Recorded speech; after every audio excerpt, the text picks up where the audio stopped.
Hello learners, myself is Anjali Tarayal from University of Delhi.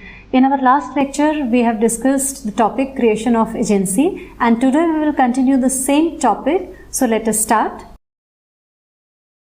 Scope and extent of authority की, जैसे एक होती है apparent authority, एक होती है real authority. Apparent authority वो authority होती है जब principal has somehow conveyed to a third party that the agent has authority to act though he or she does not have the actual authority. For example, एक general trade के case में आप expect करते हैं कि जो भी rights हैं, जो भी जनरल राइट्स हैं, वो सारे के सारे राइट्स जो हैं वो एजेंट को अवेलेबल हैं, लेकिन प्रिंसिपल जो है एक कॉन्ट्रैक्ट के थ्रू जो उसके जनरल राइट्स हैं उसको लिमिट कर सकता है.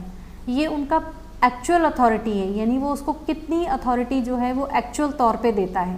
लेकिन अपीयरेंट क्या है कि इन नॉर्मल सर्कमस्टेंसेस अगर वो एजेंट होता तो इमेजिन करना कि या मानना या एज्यूम करना कि ये अथॉरिटी उसके पास है, इसको हम कहते हैं अपीयरेंट अथॉरिटी. और रियल अथॉरिटी वो अथॉरिटी है जो कि दी जाती है. अथॉरिटी इन इमरजेंस जो कि इमरजेंसी सिचुएशन में अराइज होती है. Next we come to the rights of an agent. Rights, agents के राइट्स क्या हैं? Agents of rights to receive remuneration. Remuneration क्या होना चाहिए? ये आपके रिटर्न या वर्बल कॉन्ट्रैक्ट पर डिपेंड करता है. इन केस रेम्यूनरेशन जो है फिक्स नहीं किया गया है पहले से, तो उस सर्कमस्टेंसेस में रीज़नेबल जो भी रेम्यूनरेशन है वो फिक्स किया जाता है. अब रेम्यूनरेशन जो है रीज़नेबल क्या है? अगेन ये आपका जो जनरल ट्रेड है उसमें किस तरह का ट्रेंड है या इन सर्कमस्टेंसेस में क्या होना चाहिए, उसके बेसिस पे ये रेम्यूनरेशन जो है वो डिसाइड होता है.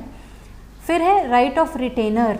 रिटेनर किस किस चीज़ के लिए हो सकता है? रिटेनर हो सकता है एक्सपेंसेस के लिए, रिटेनर हो सकता है एडवांसेस के लिए, और रिटेनर हो सकता है रेम्यूनरेशन के लिए. इसका मतलब क्या है?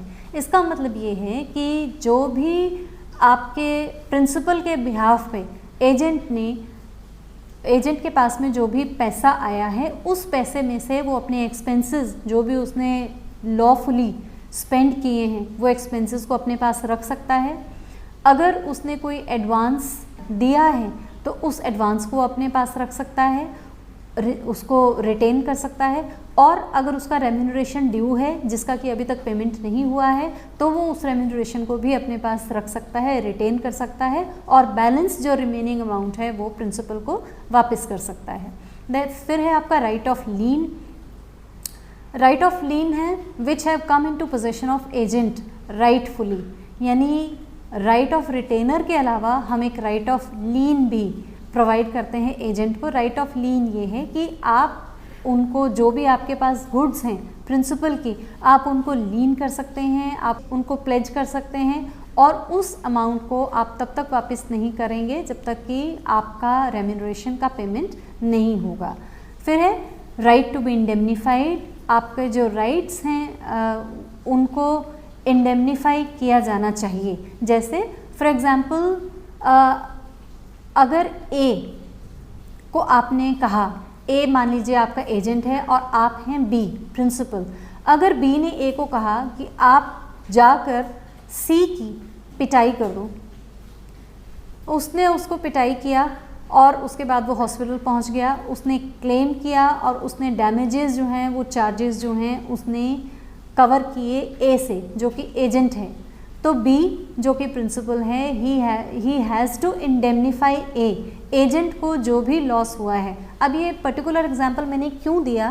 क्योंकि वैसे तो किसी को भी पीटना या पिटाई करना लॉफुल नहीं है, ठीक है ना, लेकिन अगर कोई एक्ट लॉफुल नहीं है तब भी एजेंट ने गुड फेथ में या ये कहिए कि अपनी धर्म का पालन करते हुए, अपना जो भी उसकी जो ड्यूटीज़ हैं उनको पालन करते हुए अगर उसने प्रिंसिपल की बात मानी है और प्रिंसिपल की बात मान के अगर उसने कुछ काम ऐसा किया है जिसकी वजह से उसको नुकसान हुआ है तो इंडेमनीफाई करना पड़ेगा और प्रिंसिपल जो है उसको इंडेमनीफाई करेगा.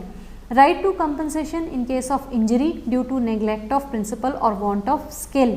अगर कोई वांट ऑफ स्किल है, वांट ऑफ स्किल का मतलब हम यहाँ पे ये लगाते हैं कि मान लीजिए फॉर एग्जांपल जैसे आपने किसी को कहा कि आप यहाँ पर ब्रिक्स लगा दीजिए, और उस ब्रिक्स को लगाने के लिए स्कॉल्डिंग जो है वो लगानी चाहिए थी, और स्कॉल्डिंग जो है वो प्रिंसिपल ने लगाई और वो उसने अच्छे तरीके से नहीं लगाई क्योंकि उसको वो काम नहीं आता था, उसमें एक वांट ऑफ स्किल की ज़रूरत थी।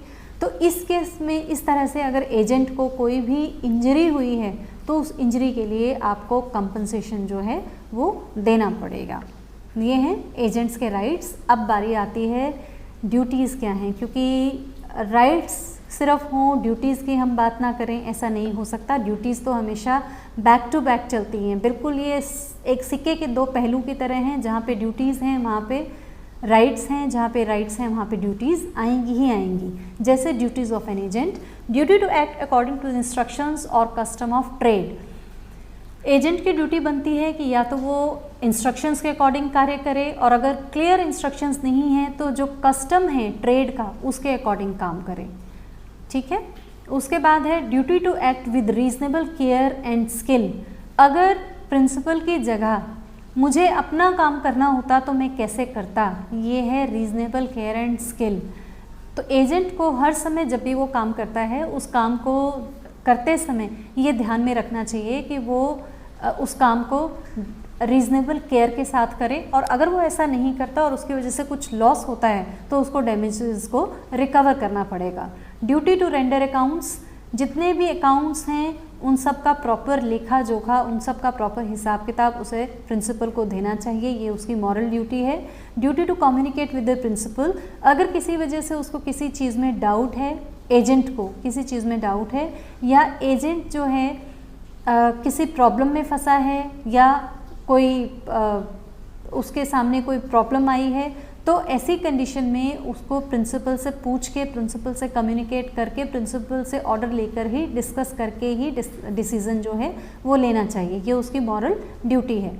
Not to deal on his own account, कोई भी एजेंट जो कि किसी प्रिंसिपल के बिहाफ पर एक्ट कर रहा है उसे ये साफ साफ बताना चाहिए कि वो किसके बिहाफ पर एक्ट कर रहा है, उसे अपने अकाउंट से डील नहीं करना चाहिए।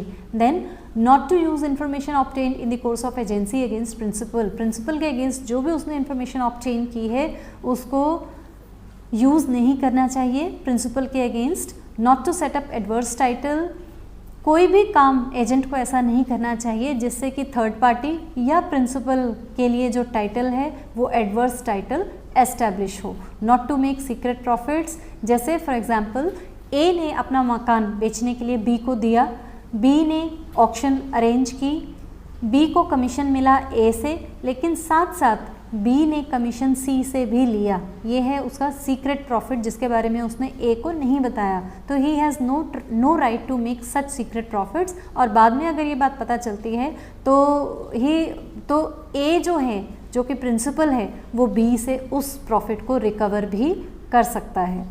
Next is duty to exercise his authority personally, जो भी ड्यूटीज़ हैं जो कि एजेंट को दी गई हैं वो उसे पर्सनली उनको एक्सरसाइज करना चाहिए, ये नहीं कि वो उन ड्यूटीज़ को किसी और को हैंड ओवर कर दे।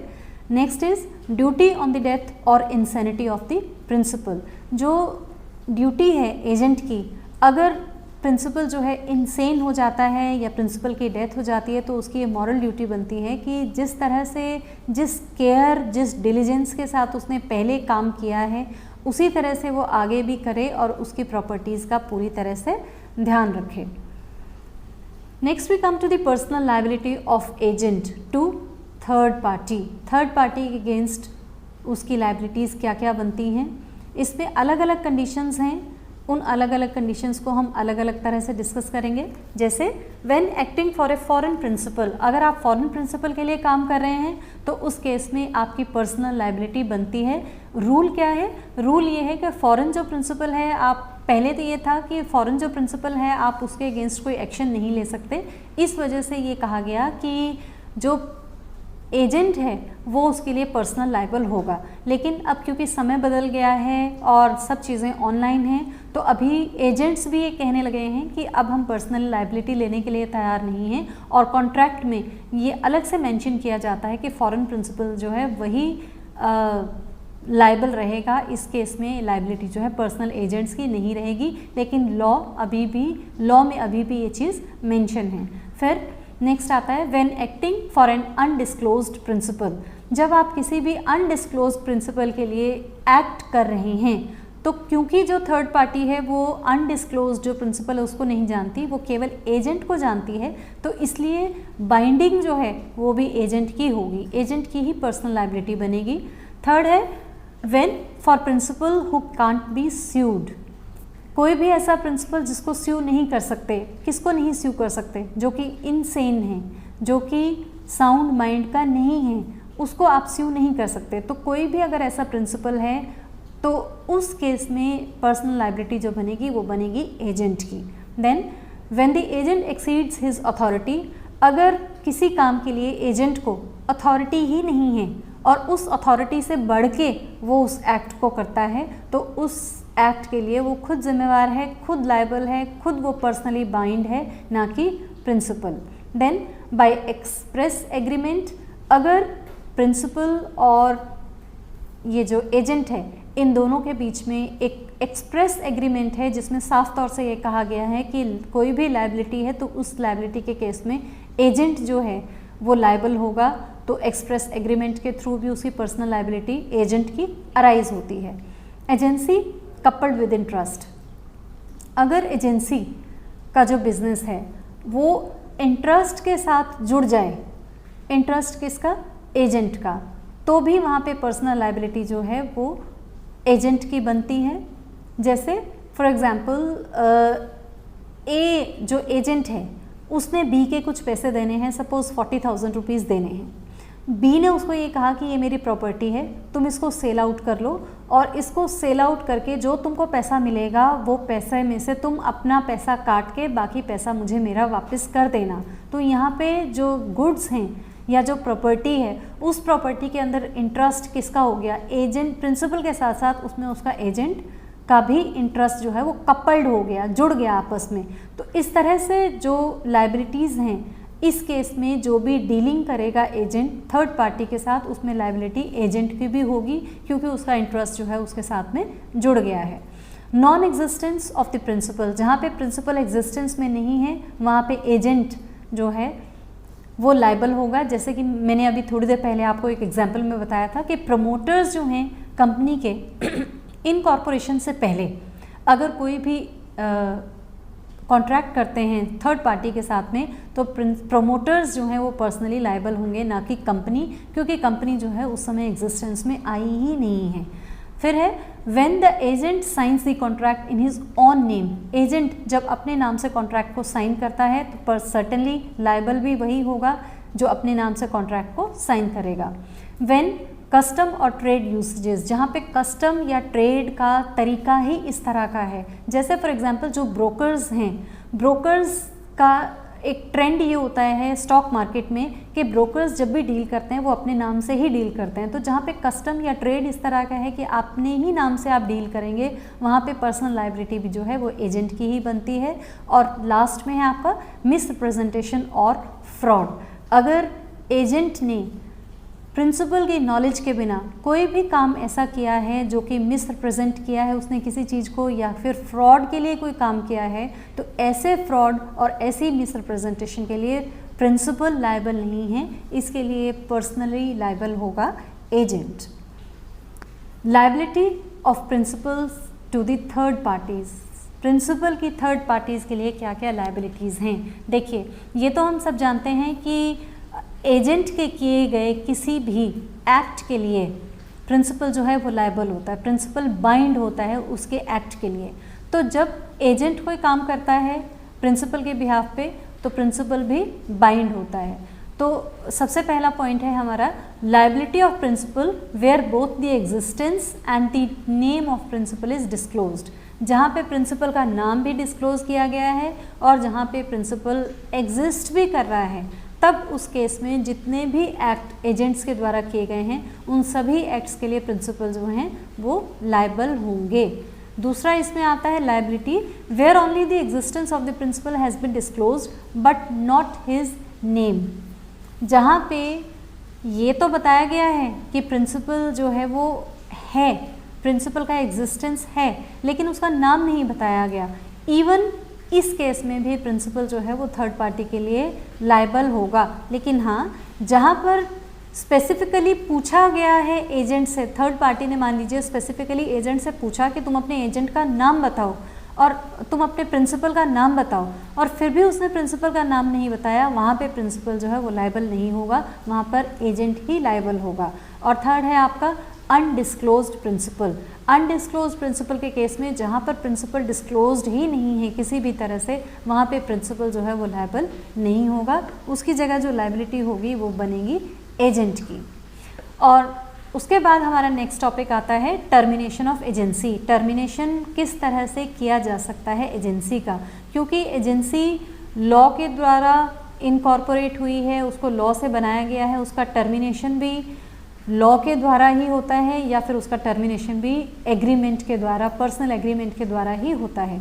तो termination by the act of parties by principal, principal जो है उसको टर्मिनेट कर सकते हैं। प्रिंसिपल जो हैं वो कोई भी एक रीज़नेबल टाइम और रीज़नेबल रीज़न का हवाला देकर किसी भी एजेंट को टर्मिनेट कर सकते हैं। लेकिन जैसे अभी मैंने कहा कि रीज़न जो है वो वैलिड होना चाहिए और नोटिस जो है एक रीज़नेबल टाइम पीरियड का दिया जाना चाहिए, जैसे कि जनरली 3 महीने का नोटिस जो है बिफोर टर्मिनेशन दिया जाता है।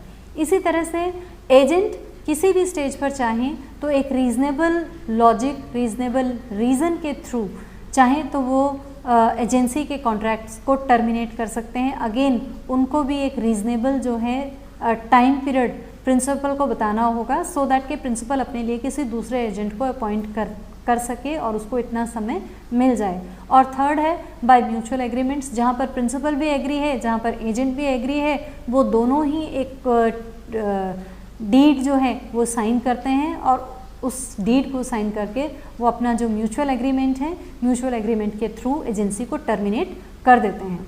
तो जिस तरह से लॉ के थ्रू ये एग्जिस्टेंस में आई है एजेंसी, इसी तरह से लॉ के थ्रू इसको हम एलिमिनेट या इसको हम टर्मिनेट भी कर सकते हैं। जैसे कि कंप्लीशन ऑफ एजेंसी बिजनेस, जब एजेंसी जिस काम के लिए बनाई गई थी जब वो बिज़नेस पूरा हो जाता है तो ऑटोमेटिकली एजेंसी जो है वो टर्मिनेट हो जाती है। जैसे मान लीजिए एक मोटर कार को सेल आउट करने का कॉन्ट्रैक्ट था, तो जैसे ही वो सेल आउट हो जाती है एजेंसी का रिलेशनशिप भी ख़त्म हो जाता है। एक्सपायरी ऑफ टाइम, अगर एक फिक्स्ड पीरियड ऑफ टाइम के लिए बनाया गया है कोई भी कॉन्ट्रैक्ट ऑफ एजेंसी रिलेशनशिप किसी फिक्स टाइम पीरियड के लिए है, तो जैसे ही वो टाइम टेन्योर पूरा होता है उस टाइम की एक्सपायरी पे ऑटोमेटिकली जो बाय लॉ ये जो एजेंसी है ये टर्मिनेट हो जाती है। थर्ड है इसमें डेथ ऑफ द प्रिंसिपल और द एजेंट। प्रिंसिपल की डेथ पर या एजेंट की डेथ पर दोनों के जो रिलेशनशिप हैं वो आपस में ख़त्म हो जाते हैं, तो साथ के साथ ऑटोमेटिकली एजेंसी जो है वो भी ख़त्म हो जाती है। इनसैनिटी ऑफ द प्रिंसिपल और द एजेंट, अब हमने ये पहले भी पढ़ा है कि कॉन्ट्रैक्ट के लिए दोनों पर्सन्स का साउंड माइंड का होना ज़रूरी है। तो अगर दोनों में से कोई भी एक पर्सन साउंड माइंड का नहीं रहता तो उस केस में हम जो एजेंसी है वो ऑटोमेटिकली टर्मिनेट हो जाती है बाय लॉ। फिफ्थ है इंसॉल्वेंसी ऑफ द प्रिंसिपल, अगर प्रिंसिपल इंसॉल्वेंट हो जाता है तो उसकी कॉन्ट्रैक्चुअल कैपेसिटी अफेक्टेड होती है, तो इस वजह से एजेंसी जो है वो टर्मिनेट हो जाती है। Destruction of the subject matter of the agency, जैसे अभी मैंने आपसे बात की कि मान लीजिए कोई कॉन्ट्रैक्ट है मोटर कार को सेल आउट करने का और वो मोटर कार जो है किसी एक्सीडेंट में इंजर्ड हो जाती है और वो सेलेबल कंडीशन में नहीं रहती, तो जो सब्जेक्ट मैटर है एजेंसी का जब वही डिस्ट्रॉय हो गया तो एजेंसी ऑटोमेटिकली टर्मिनेट हो जाती है।